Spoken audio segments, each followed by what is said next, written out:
আমি করছি না, সনাতনীরা সনাতনীরা ডাক দিয়েছিল অনুমতি নিয়ে আগামীকাল হাইকোর্টে শুনানি রয়েছে, কি আশা করছেন? হাইকোর্ট কি করবে আমি বলবো কি করে? প্রস্তুতি আছে, হাইকোর্ট অনুমতি দিলে হবে। অক্ষয় তৃতীয়া পালনের অধিকার সবার আছে। কাঁথি থেকে দীঘার কালচারাল সেন্টার 32 কিলোমিটার দূরে,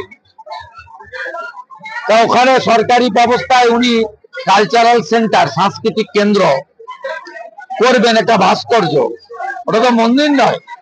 আমাকে নিমন্ত্রণ পাঠিয়েছে রাজ্য সরকারের পক্ষে হিটকোর ভাইস চেয়ারম্যান হরিকৃষ্ণ দ্বিবেদী, এর একটা ডাকাত, এ পাঠিয়েছে আমাকে নিমন্ত্রণ পত্র। এই যে এই নিমন্ত্রণ পত্রে লেখা আছে জগন্নাথ ধাম দীঘা। জগন্নাথ ধাম, ধাম মানে হচ্ছে আবাস।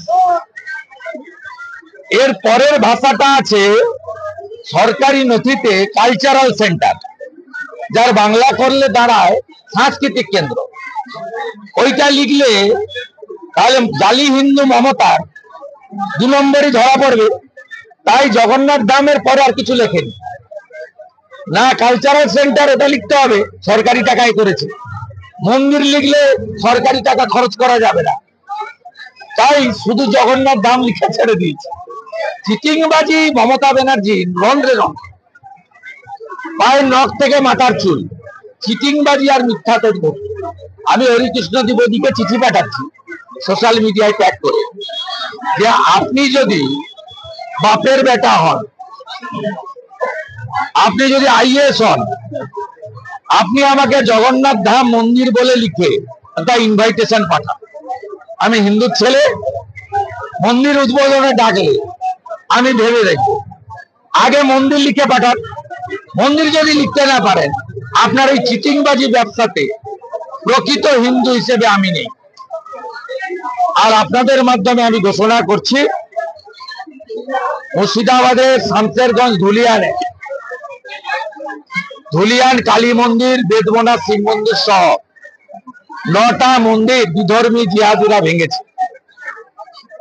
অক্ষয় তৃতীয়ার পুণ্য লগ্নে সকাল 10টায় পুরোহিত ডেকে